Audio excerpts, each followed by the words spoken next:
최근에 아주 강력한 담보대출 규제가 있었어요.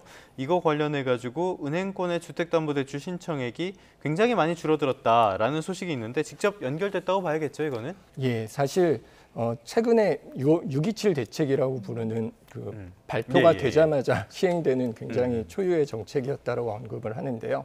주담대 한도를 6억 원으로 제한을 했습니다.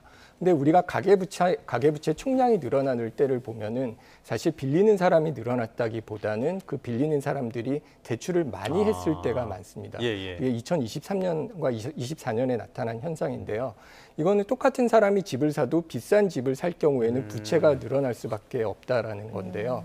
사실 최근에 가계부채가 올라간 것은 뭐 강남이라든가 마용성, 마포 용산 등의 어떤 상급지 위주의 주택 구매가 이제 몰렸기 때문인데 이런 곳들은 어떤 우리나라의 평균 집값보다 굉장히 집값이 높고 뭐 LTV 반을 빌린다고 해도 많은 경우는 뭐 24억을 대출하는 경우도 있었다 할 정도로 대출 규모가 큰 것들이었습니다. 근데 이제 뭐 10억은 고사하고 이제 6억으로 대출 한도를 막아놨고 이 6억으로 대출 한도를 막는다는 것은 앞으로 수요자들도 현금을 들고 오는 사람이나 갭 투자가 아니고서는 근데 갭 투자는 사실 토어제로 묶여 있기 때문에 어렵습니다. 전세를 끼고 사는 건 어렵기 때문에 사실은 이게 집값에 대한 어떤 수요를 당분간은 억제하고 있다라는 시그널에서 굉장히 급하게 사려는 수요는 억제를 할 가능성이 있습니다. 그래서 대출 총량은 제한을 하고 집값이 빠르게 오르는 것은 어느 정도 속도가 잡히는 기간 동안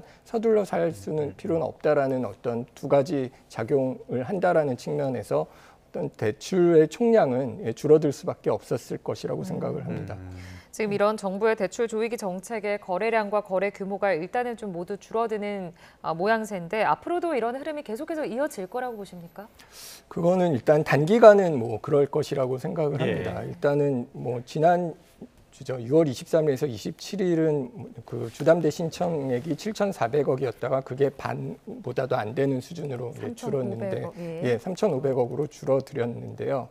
이렇게 일단은 말씀드린 바와 같이 대출이 굉장히 제한적인 상황에서는 살 수 있는 집의 규모는 정해져 있을 거고요. 물론 현금을 가지고 사는 경우들이 많기는 하다고 합니다만은 어쨌든 대출을 동원해서 주택을 구매하는 숫자는 줄어들 수밖에 없을 것 같습니다.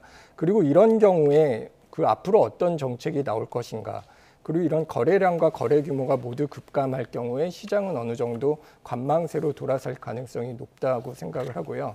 실제로 시장에서도 대출 규제 발표 직후에 이제 계약 취소 사례가 속출했고 모두 관망세로 돌아섰기 때문에 뭐 어느 정도 개점 휴업 상태가 아니냐라는 평가도 있습니다만 그럼에도 불구하고 이제 6억의 대출을 가지고 살 수 있는 집들에 대해서는 어떤 투자를 목적으로 한 어떤 주택 구매가 그동안 뭐 강남 마용성에 쏠렸다 그러면은 뭐 이게 투자 수익금은 줄어들지언정 6억의 대출을 통해서 한다라든가 그 다음에 어떤 대출을 빌려서 사는 사람들이 당장 실수요자 입장에서는 어떤 6억의 대출을 가지고 살 수 있는 쪽으로 이제 몰아서 수요가 몰릴 경우에는 그쪽에서의 풍선 효과가 어떻게 나타날 것인지도 관망을 해야 될 거고요.